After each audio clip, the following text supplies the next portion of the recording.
Hello, I like to travel. I'm an adventure travel enthusiast. I like to go all over. I like to go to places that they do surfing, kite surfing, hiking, biking, anything that has action and you get fit and you're out there in the outdoors. I like to do that.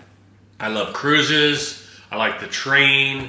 Mostly I love exotic places with nice people. And I love food. Did I mention that? I love food. So anywhere that has good food. And we chose Whitefish, Montana. We've heard about it for years. People get on the train, they leave for the weekend and go on skiing in Whitefish, Montana. But this time we wanted to go to bike. We wanted to bike the Road to the Sun in Glacier National Park. Now Glacier this time of year is just coming alive. The snow is starting to melt. There's not a lot of people there yet, but the lodges aren't open either. So we went there thinking, okay, we'd stay in Whitefish. We'd get off the train and we'd rent a car that they leave right there at the station for you, drive around, and we'd look at the area, and then eventually we'd rent bikes and go up the Road to the Sun.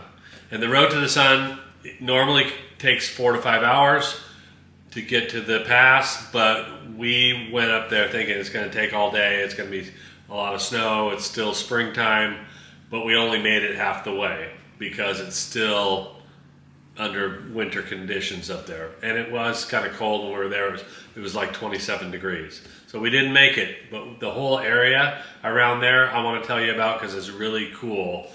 And we were able to get back on the train at the end and come home. We decided to take the train from here because it would save us a lot of running around and not have to take the airplane. But we were able to take it. It left here at 6:20 at night, and we could sleep and relax all the way up there. So when we got up there, we had a rental car waiting for us, and we got a good night's sleep, and we were ready to go the very next morning. We got to go to Avalanche Lake on a hike because that filled out our day after the ride. And we got a lunch, and one of the local tour guides took us around, took us to lunch, and then kind of showed us some other things that were in Whitefish. So that was nice too. The next day after, the fourth day we were there, we actually drove to East Glacier. We got to see what was going on there, and then we drove to Many Glacier, the Many Glacier Lodge, and got to see the lake there. The only problem is there's nobody there. So we have some pictures for you that show the lake, the mountains and everything, but nobody there. It's like a ghost town. It gets busy. June and July, August are big months for Glacier. And the only thing is once they open that road to the sun, it's hard to bike it because there's not a lot of shoulder there and there's a lot of cars on the road. What we were able to do is bike it with no cars on the road. So that's cool. On the train, we decided to book a sleeper car. So when you book a sleeper car, you're able to pull down some bunks in there and you can sleep all the way. It includes a meal. You kind of have your own door that shuts and you kind of can do your own thing in there. It also has a bathroom and a shower, so you're able to take a shower and get ready for bed, and then you can sleep all the way up there if you can.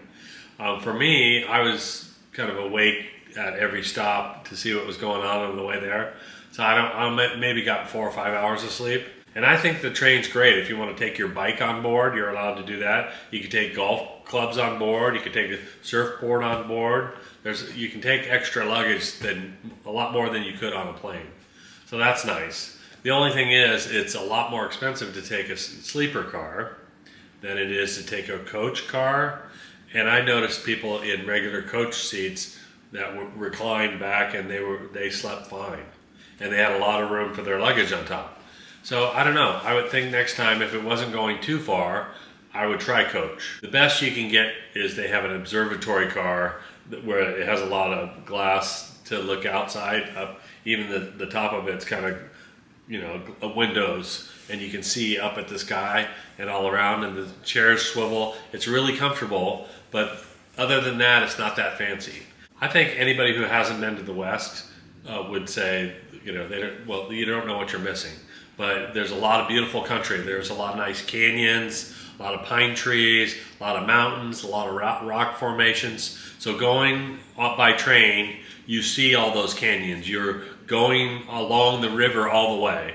And when you get there, it's just beautiful country. Lots of green, mountains, a lot of animals to see. We saw elk, we saw deer. There were wild turkeys. There are moose there. There's grouse. There's lots of eagles. We did see an eagle. And, you know, we saw lots of waterfowl playing in the rapids in Glacier. They had everything. Thanks for watching the video. I'm Pat. I'm a travel agent. And if you want more information, please email me. Hope to see you on the beach, on the trails, or on the slopes. Happy travels.